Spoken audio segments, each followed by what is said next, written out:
En 2020, le ministère du Tourisme d'Islande a lancé un projet appelé Varda qui a pour objectif de créer un cadre de référence pour une gestion plus durable des sites majeurs du patrimoine naturel et culturel d'Islande. Le ministère du Tourisme s'est rapproché du réseau des grands sites de France pour bénéficier de son expérience. Lorsque nous avons commencé à travailler, notre petite équipe a commencé à travailler avec les autorités islandaises, nous avons tout de suite proposé que l'échange d'expériences se fasse sur la base d'ateliers de terrain, d'un atelier de terrain sur quelques sites caractéristiques du patrimoine islandais, et que ce travail de terrain, cette mission de terrain, se fasse conjointement avec les gens en charge du tourisme et aussi les services en charge de l'environnement, que ce soit au niveau national, à Reykjavik, ou bien au niveau local de chaque site. 4 sites tests ont été choisis: Jökulsárlón, Geysir, Gullfoss et Þingvellir. Pourquoi cette approche par l'atelier de terrain? Proposer une vision plus durable de la gestion et de l'aménagement des sites qui subissent une très forte fréquentation touristique. Ça ne peut pas être uniquement se traduire par un aménagement toujours plus important des sites, même si c'est pour des raisons vertueuses, en y mettant davantage de place pour des véhicules électriques, d'avoir une meilleure gestion des déchets, etc. On ne peut pas considérer les sites sur la base d'une grille de critères objectifs qui permettrait de savoir s'ils sont ou non gérés durablement. Avec les sites, on est dans des biens collectifs qui sont uniques, qui sont exceptionnels. Et il faut absolument pouvoir se mettre d'accord sur ce qui fait la valeur des lieux et viser collectivement à en préserver cet esprit du lieu particulier des sites. Donc il faut à chaque fois revenir sur le terrain. Ce travail de terrain, nous l'avons partagé avec toute une équipe de collègues islandais. Il consiste à arpenter le lieu et à pouvoir ensemble se mettre à la place du visiteur, se mettre d'accord sur les valeurs qu'il recèle et en faire de ces valeurs le socle du projet d'aménagement. Ici, évidemment, nous avons passé une semaine sur 4 sites, là où en France, il faudrait une semaine pour chacun des sites. Mais cet exemple a permis de montrer quelle est la méthode qui nous paraît, dans l'expérience des grands sites de France, la plus appropriée et qui permet ensuite de dégager le socle des intentions d'aménagement et qui ensuite constitue donc la base des choix d'aménagement qui sont conduits dans les sites. Comme l'a mentionné Anne, le principe de l'intervention est celle partagée par l'ensemble des grands sites de France. Cette démarche peut se scinder en 5 parties. La première partie, c'est la reconnaissance paysagère, où l'on va partager, à travers notamment un trajet, la beauté et la valeur des paysages. La deuxième étape, c'est celle de l'analyse paysagère. L'analyse paysagère où l'on va bénéficier du point de vue de spécialistes, notamment de la géologie, pour apprendre l'histoire géologique, l'histoire humaine, les usages.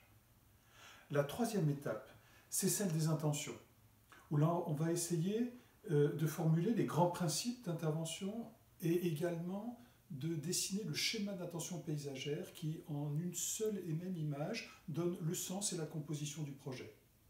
La quatrième étape, c'est le projet d'aménagement lui-même, qui est à la rencontre de différents points de vue, de différents services, le tourisme, l'environnement, les routes, notamment à Jökulsárlón.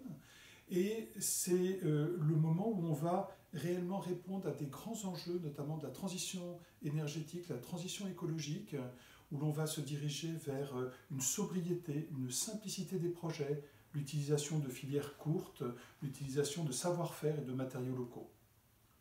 La dernière et 5e étape, c'est celle de l'interprétation et de la médiation, Et on l'a vu sur Geysir, on l'a vu sur Yokutsarlon, on préfère toujours la parole d'un garde à la présence d'un panneau d'interprétation isolée.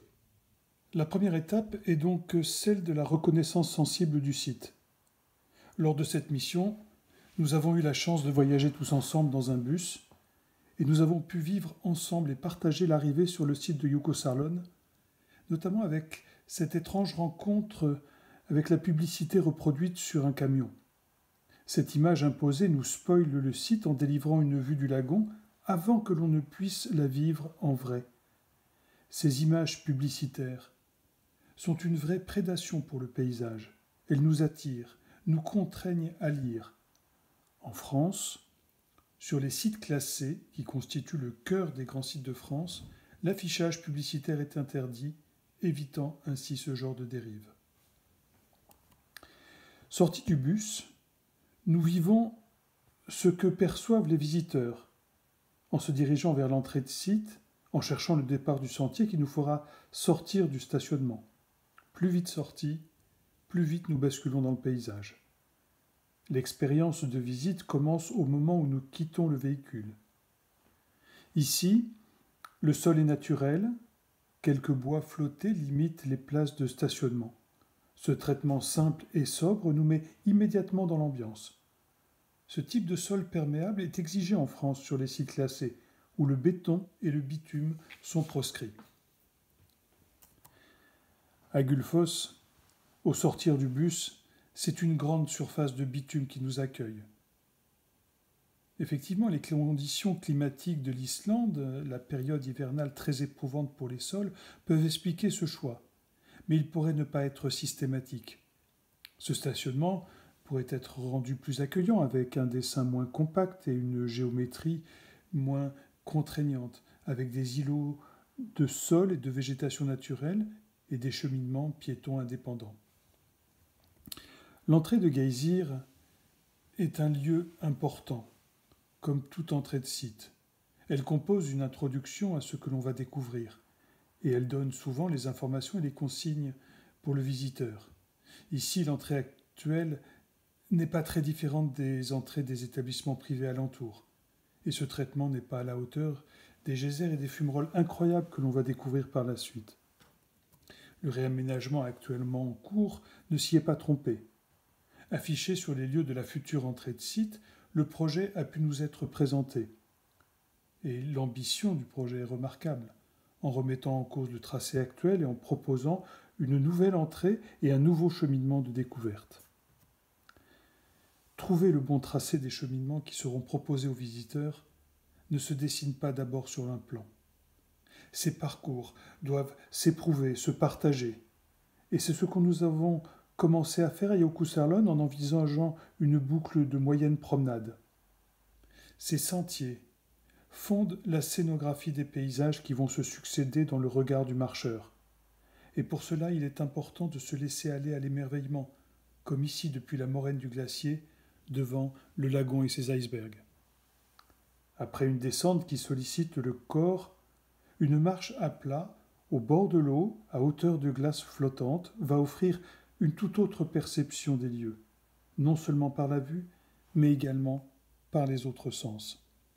La plage des Diamants est une sorte d'aboutissement qui nous fait basculer dans le merveilleux.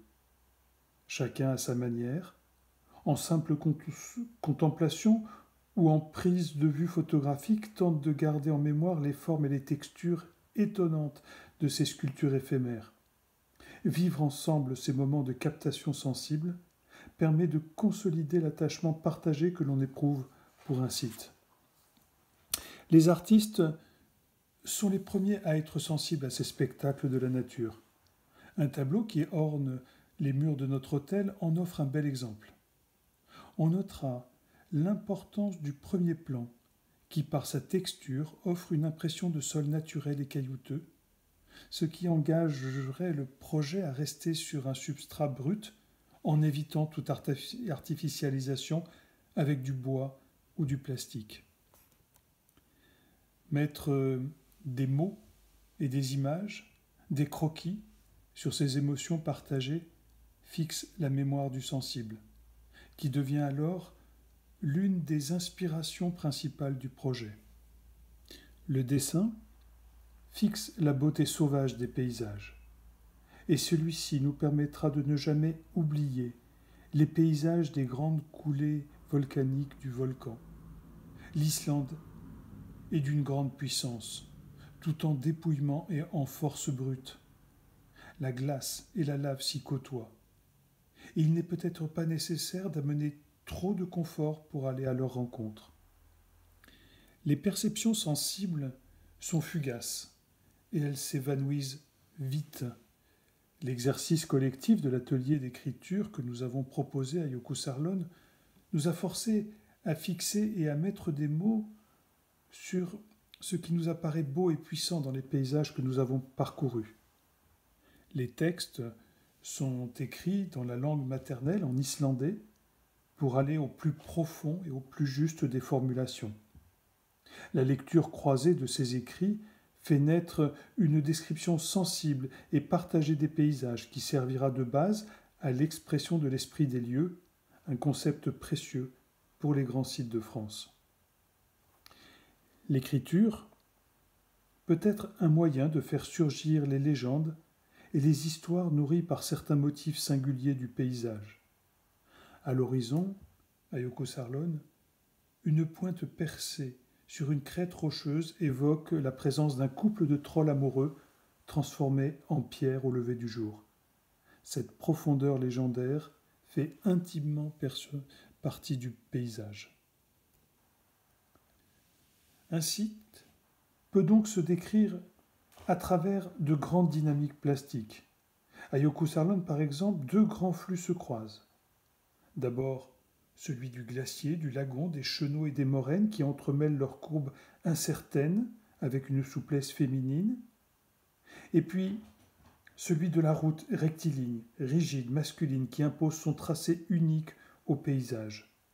Le projet se trouve au croisement de ces deux dynamiques qui pourront l'inspirer. Par exemple, le dessin du stationnement pourra choisir de s'inspirer plus particulièrement des dynamiques glaciaires et abandonner les logiques purement routières.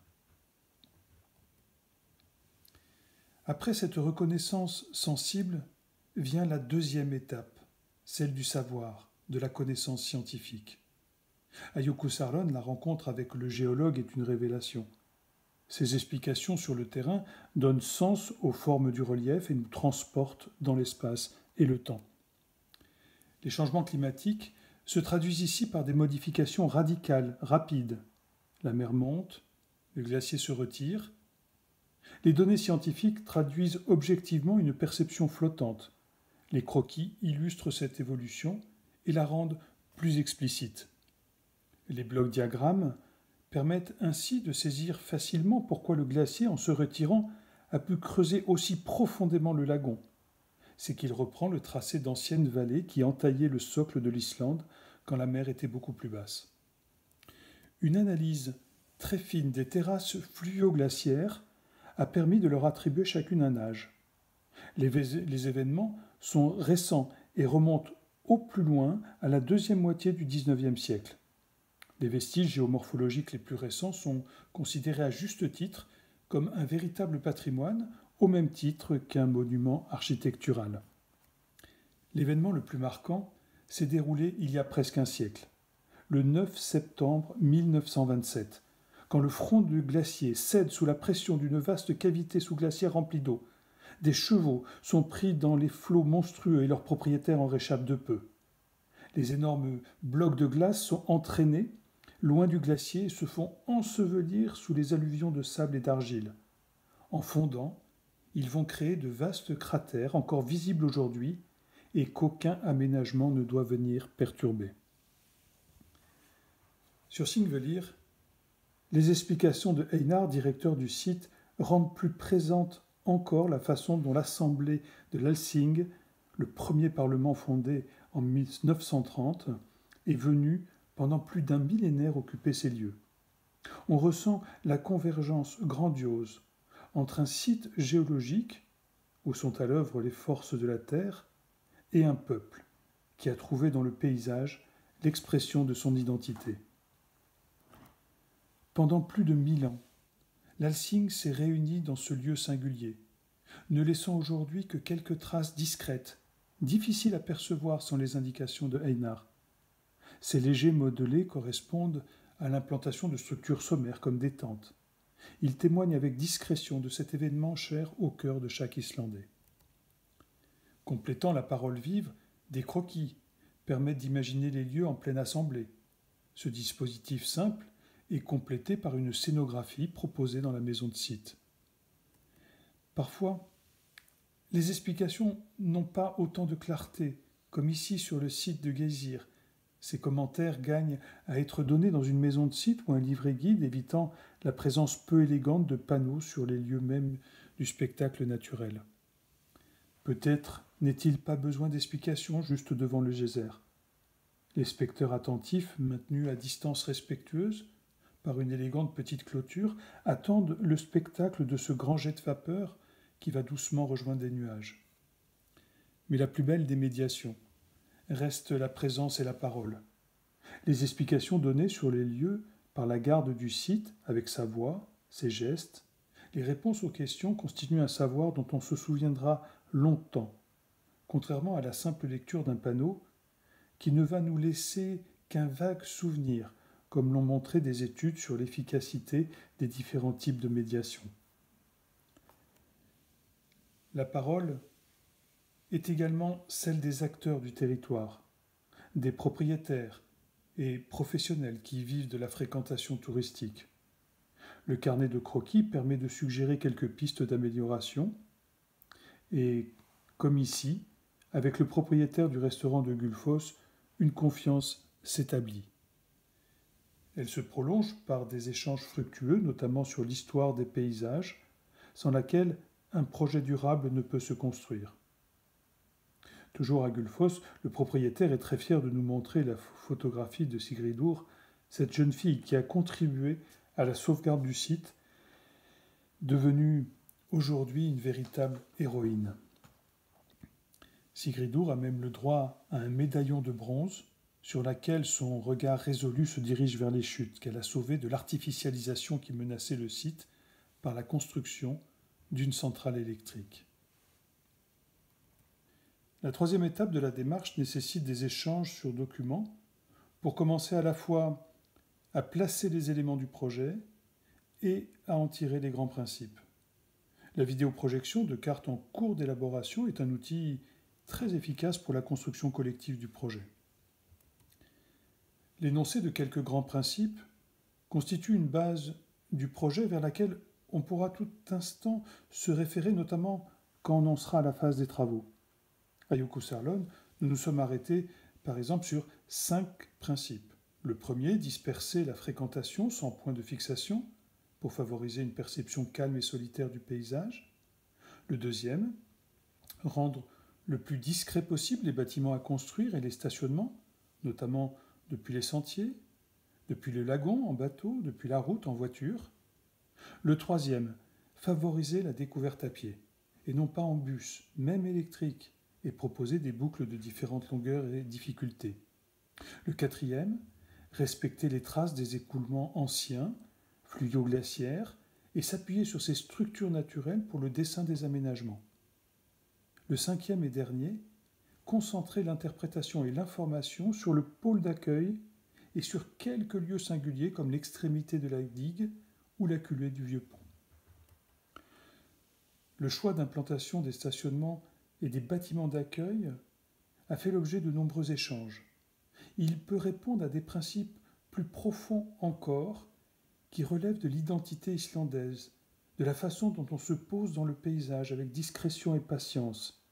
L'architecture traditionnelle parle de cette attitude, avec ses maisons de pierre, ses toits en tourbe, incrustés dans la pente, adossés aux versants, protégés des aléas parfois extrêmes du climat.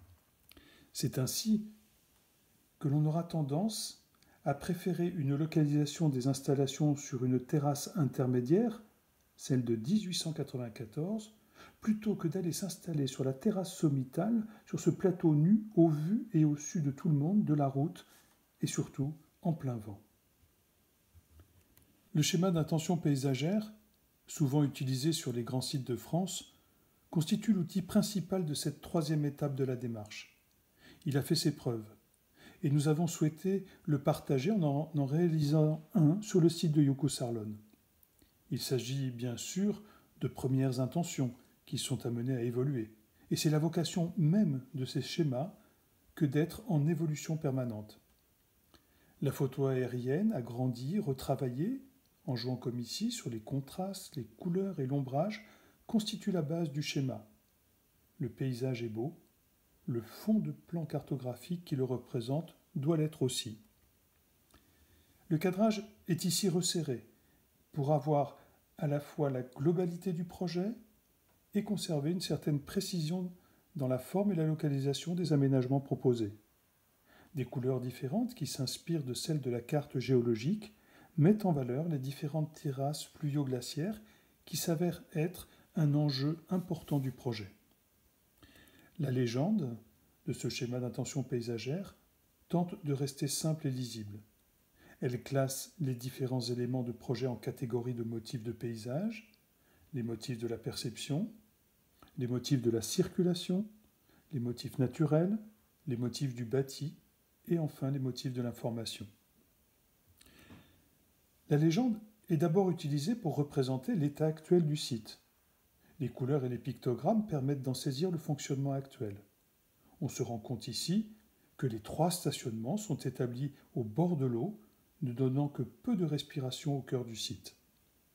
L'indication des dates des différentes terrasses montre que les installations actuelles se posent sur les substrats les plus récents, ce qui garde encore les traces les plus fraîches des écoulements. Ici, ce premier stade du projet montre le tracé de la future route, qui va s'éloigner du rivage pour faire face à la montée des eaux et au recul du trait de côte. Comme le montre l'image, le tracé de la route actuelle est effacé, et les sols sont remis à l'état naturel en supprimant la digue sur laquelle on passe aujourd'hui en voiture. Ces travaux de renaturation sont indispensables au projet et à bien intégrer dès la base du projet routier.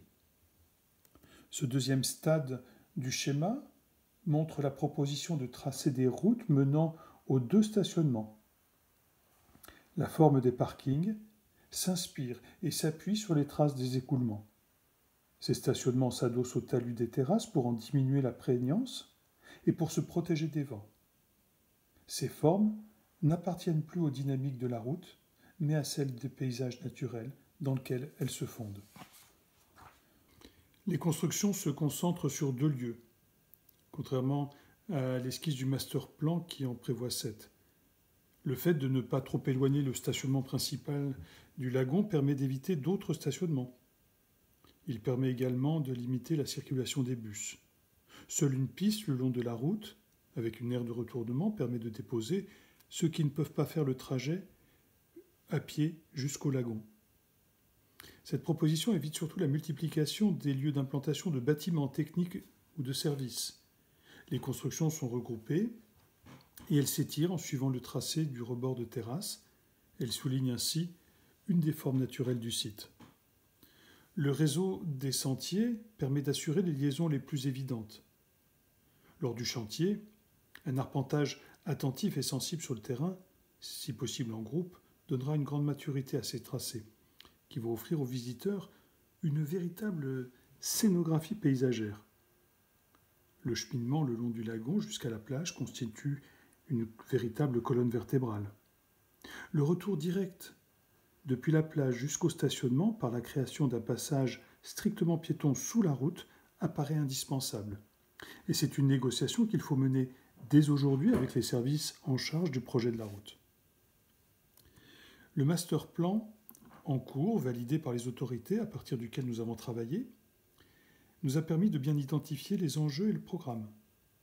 Ce master plan, on le voit, propose une localisation du stationnement principal plus éloignée que le schéma d'intention paysagère, la création d'une boucle accessible aux bus au milieu du site, le maintien d'un stationnement proche du pont et la construction de bâtiments sur 7 lieux différents.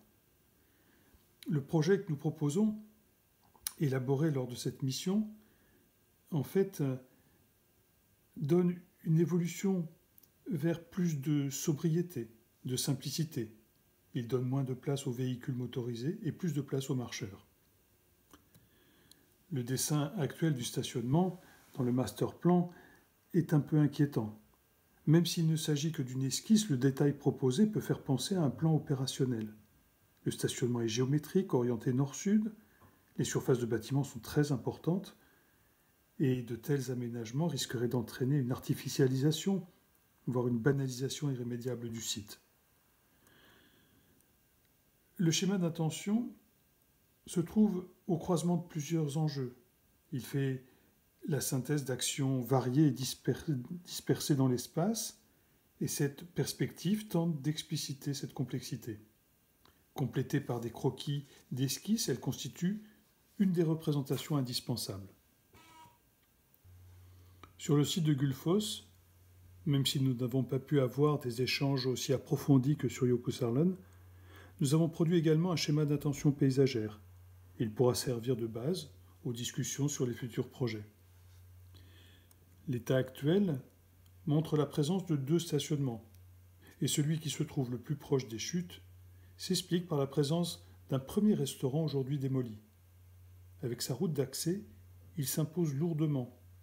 Les promenades proposées sont courtes, ramassées, et n'offrent que peu de choix aux visiteurs qui souvent se retrouvent sur des parcours très fréquentés. En une image simple, sans que le fond de plan ne change, on perçoit bien la nature des propositions. La suppression pure et simple du stationnement et de la route du bas, la reprise du stationnement existant et la création de boucles de promenade plus longues et plus variées. Nous avons réalisé le même exercice sur Þingvellir pour tenter de traduire les projets du master plan en cours de réalisation et dont nous partageons entièrement l'ambition. Cet état actuel montre encore une forte présence des stationnements et de la circulation automobile dans la vallée. Le master plan illustre clairement la localisation prévue des circulations et des stationnements sur le plateau, avec notamment la création d'un nouveau stationnement au nord du site et la vocation strictement piétonne de la vallée. La trame de la légende du schéma d'intention paysagère est toujours la même. Elle s'adapte à chaque site et à chaque projet. Ce mode de représentation des intentions de projet commence à diffuser dans les grands sites de France, mais elle n'est pas systématique. Les intentions proposées consistent plus souvent à enlever des choses qu'à en rajouter. Ces suppressions ne sont pas vécues comme des échecs, comme un retrait contraint, mais plutôt comme un gain pour les sites, qui ont fait souvent l'objet d'aménagements trop lourds. Ce sont des soustractions heureuses. Ce jeu de cacher-montrer, nous l'avons également expérimenté à Gullfoss pour imaginer le site sans le stationnement du bas. Depuis l'escalier qui descend vers la cascade, on ne voit aujourd'hui que des voitures et la nappe de bitume. Le paysage est comme vampirisé par cette présence qui attire le regard et l'attention. Oser imaginer le lieu sans voiture, c'est s'autoriser à voir revenir le paysage naturel tel qu'il était sans doute, tel que Sigridur l'avait rêvé. Le cheminement en bord de falaise au-dessus des flots déchaînés devient une véritable aventure. La retouche informatique sur la photo nous permet d'avoir rapidement une image du site que l'on peut alors plus facilement argumenter et plus facilement défendre.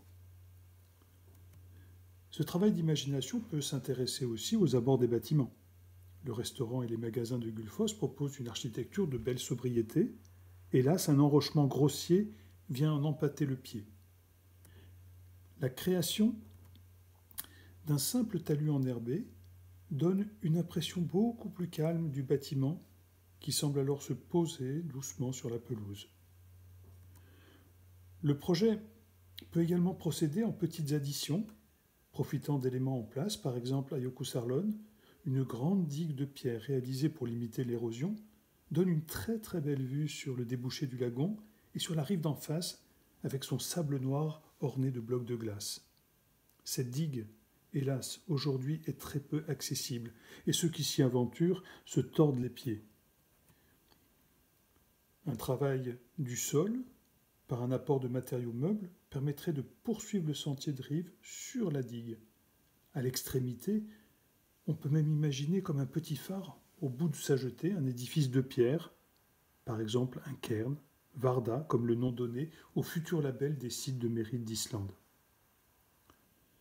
Un peu avant la digue, le sentier passe confortablement sous le pont actuel. Il faudra bien s'assurer que le projet du futur pont prenne bien en compte la qualité de ce cheminement piéton. Le pont actuel sera démonté et on peut alors imaginer n'en conserver que les bases qui demain pourraient être utilisées en belvédère, comme le montre le petit croquis en haut à droite. Sur le site de Thingvellir, depuis le grand belvédère, le stationnement du bas occupe le paysage. Sa suppression fait partie des projets. Cela va libérer le panorama et le lac, les montagnes, ce relief de fractures pourront s'exprimer avec plus de force. En tournant la tête vers la gauche, la dépression tectonique se poursuit. Les chenaux de la rivière dessinent à contre-jour des tresses élégantes. Ce dessin est hélas perturbé par l'impact du platelage en bois réalisé il y a peu. Et sans cette installation touristique récente, le site se libère. L'impact des aménagements de confort est à bien mesurer pour ne pas porter atteinte à l'esprit des lieux, qui, ici sur Thingvellir, sont particulièrement puissants. Un chemin en gravier ou un dallage en pierre passant en lisière et en pied de coteau pour éviter la prairie marécageuse aurait peut-être été une solution plus sage. Des exemples remarquables existent sur le site de Thingvellir, comme ce superbe chemin d'allée aménagé il y a peu. Par sa couleur, sa texture, ses formes floues et découpées, il appartient au paysage. Ces chemins de pierre nous mettent directement en contact avec l'histoire et l'imaginaire du lieu. Nous ne sommes pas très loin de ce que vivaient les promeneurs représentés sur cette gravure au XIXe siècle, une gravure du site de Thingvellir. L'émotion devant la beauté des paysages se couple avec celle de marcher dans une histoire profonde, celle du peuple islandais.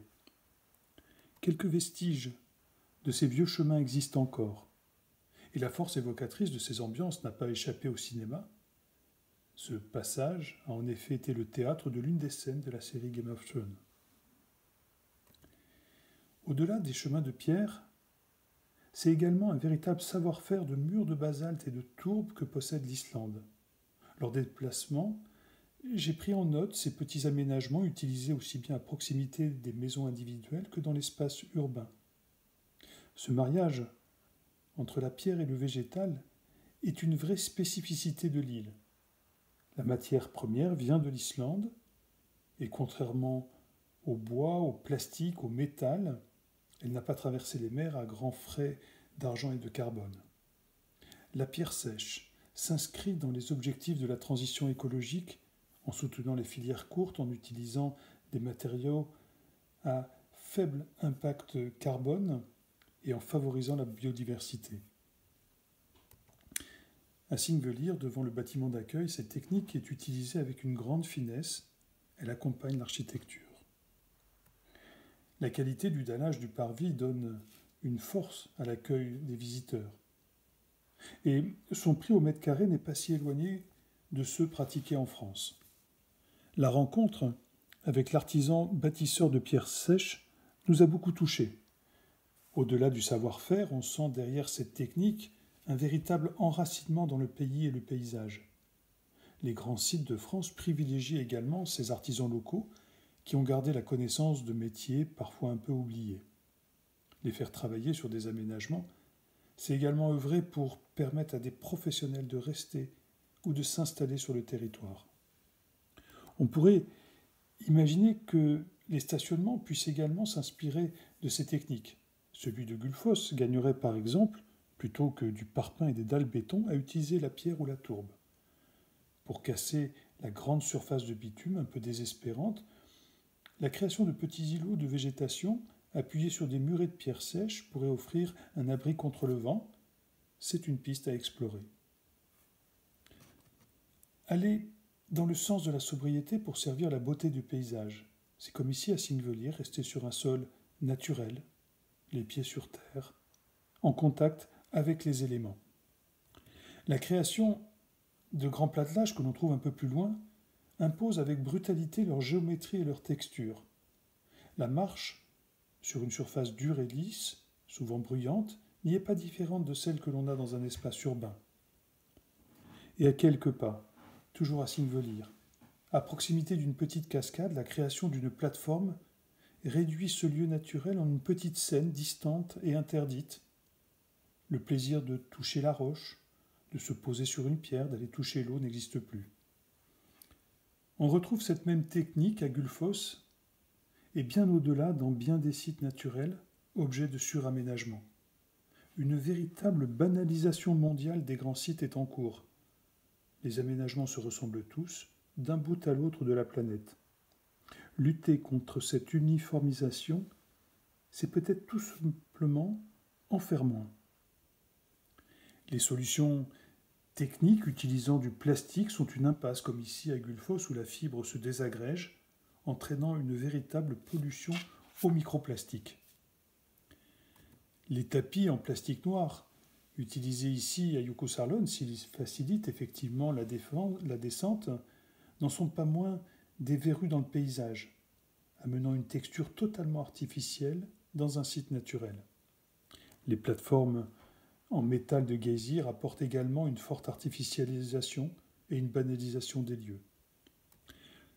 L'ensemble de ces aménagements nous éloigne du sol et donc du site.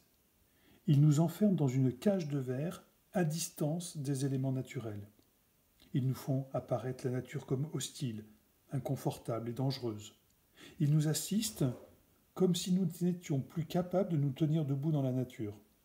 À l'inverse, ils donnent l'impression que l'homme est par essence nocif, méchant pour la nature et qu'il est juste bon à être parqué et à canaliser. On peut sans doute trouver une autre façon de parcourir un lieu naturel. Et il faut peut-être parfois renoncer à vouloir passer partout, en cœur de site, notamment, au risque de le dénaturer. La limite est parfois subtile. À Geysir, par exemple, devant ce merveilleux trou d'eau bleu turquoise, une petite planche de bois vient concurrencer l'ourlet blanc de dépôt qui encercle avec délicatesse l'eau transparente. Sa suppression donne au dessin naturel plus de force et plus de présence. La continuité du sol entre l'espace naturel d'expression des geysers et des fumerolles et le cheminement fait beaucoup dans le fait que l'on se sente dans le site, dans son intimité. Les barrières sont légères et élégantes, et il est à espérer ici que l'on ne voit pas s'aménager des plateformes et des plattelages artificiels. Les passerelles ne seraient à utiliser que pour des franchissements, des écoulements principaux, et alors comme des ponts, elles révéleraient par leur présence la circulation de l'eau sans masquer le sol de ces dépôts qui nous comblent par ces lignes et ces couleurs. À Gullfoss, il faut parfois prendre des décisions qui ne vont pas dans le sens de l'ultra-sécurité. Et l'expérience que l'on vit en se rendant sur une plateforme rocheuse au cœur des cascades est inoubliable. On la voit sur la photo au bout du chemin, avec quelques silhouettes de visiteurs. La dalle rocheuse est brillante, fracturée. Elle nous raconte la roche et le travail de l'eau. Le sol est rugueux et accroche bien le pied. Il reste naturel et la cascade semble nous accueillir. On espère que jamais ne sera construit ici une plateforme en bois ou en métal. Bien sûr, on peut rendre plus confortable le franchissement du petit ressaut qui permet de monter sur la dalle rocheuse. Mais pour cela, il n'est pas besoin d'édifier un escalier en bois ou en métal. Des marches peuvent être taillées directement dans la pierre. Sa fracturation en fissure horizontale se prête bien à ce travail. Ainsi, l'emmarchement sera discret. On pourra même se demander s'il a fait l'objet d'un aménagement. C'est peut-être cela qu'il convient de chercher dans les grands sites, des aménagements qui ne se voient pas. On pourrait rêver à Gullfoss d'un petit belvédère en pierre volcanique, plus discret que la plateforme en métal actuelle. Cela imposerait bien sûr d'enlever la neige en hiver, ou bien de ne pas l'utiliser en proposant un autre parcours plus éloigné. On aborde maintenant la dernière étape de la démarche, celle de la médiation, de l'interprétation. Toujours à Gullfoss, Wöldi nous montre ici l'emplacement de futurs panneaux d'entrée de site. Ils vont être un peu légers au vu de la fréquentation et de la valeur du site. Pour les grands sites de France, il est important de proposer un lieu d'accueil et d'interprétation qui ne soit pas un espace commercial comme ici, juste avant le lieu d'implantation des panneaux. Une piste de projet pourrait être de trouver à cet emplacement un petit bâtiment d'accueil géré par le futur site Varda. Deux hypothèses sont possibles. La 1, la construction d'un petit bâtiment neuf dans la continuité du bâtiment existant en utilisant la même facture architecturale. Ou alors plus simplement la 2, c'est-à-dire la location d'une salle, cette salle située à l'angle du bâtiment de restauration et dont la disposition est idéale pour un lieu d'accueil et d'information. Le traitement de cet espace d'accueil n'est pas obligatoirement un décor contemporain avec des dispositifs scénographiques audiovisuels compliqués. Et nous avons été par exemple touchés par la convivialité et l'inventivité du petit site d'interprétation de Katla à Vic. La grande maquette du massif de Katla, avec son tiroir qui permet de découvrir les profondeurs géologiques, apporte une information scientifique, simple, esthétique et ludique. La maquette est toujours une belle façon de présenter un territoire. Celle de Singvellir, exposée en extérieur devant la maison de site pendant l'été, elle est rentrée en hiver, est l'occasion de se situer avec les yeux mais également avec le toucher. Un petit peu plus loin, toujours à Singvellir, le pupitre d'information sur les noyades tragiques des femmes manque peut-être un peu de densité. Le panneau qui en parle n'est pas différent des autres. Peut-être qu'on pourrait trouver à cet emplacement un traitement plus noble. Par exemple, entouré par un dallage de pierre, des stèles en orgue basaltique, gravées, chacune du nom de l'une des femmes assassinées, évoqueraient ce drame avec plus de force et plus de respect. Ces installations, ces maquettes, concentrées le plus possible autour du lieu d'accueil, semblent préférables à la disparition de panneaux dans le paysage. Se promener, marcher dans un espace naturel, ne nous incite pas à la lecture savante. Le panneau et son information va même perturber notre perception sensible et l'intégrité du paysage. Celui-ci n'a pas vocation à devenir un livre d'histoire ou de géologie. À Yokusalon, par exemple, les panneaux s'éparpillent un peu. Et surtout, des grandes photos qui montrent d'autres paysages d'Islande n'ont pas grand-chose à faire sur la plage des Diamants. Dans le nouveau projet, la proposition est d'aller vers une information plus concentrée sur le lieu d'accueil. Mais il y a d'autres éléments qui, par leur dispersion, peuvent perturber un paysage. À une autre échelle, il s'agit de l'urbanisation. À Geysir, en s'élevant au-dessus du site, apparaît en arrière-plan un mitage de construction. Les bâtiments clairs et colorés viennent occuper l'espace et dispersent l'attention. Le paysage est amoindri. Les constructions touristiques notamment pourraient être limitées, réglementées. On peut s'autoriser à rêver du site sans ces constructions, mais également sans le stationnement secondaire et les alignements d'arbres qui soulignent maladroitement les établissements touristiques. Le grand site de Geysir reprend du souffle et le geyser s'élève sur un fond de Seine à sa mesure. À Gullfoss, l'horizon est encore dégagé, libre, naturel. Seule une petite maison est construite sur l'autre rive. On distingue à gauche les embruns de la cascade, mais imaginons que demain, sans aucune réglementation, l'attractivité du site entraîne un développement des constructions individuelles et touristiques, et le site serait tout autre, comme le montre ce montage. Les incroyables cascades de Gullfoss ne rayonneraient plus comme aujourd'hui au sein d'un grand site naturel, mais seraient alors encerclées par une urbanisation étouffante.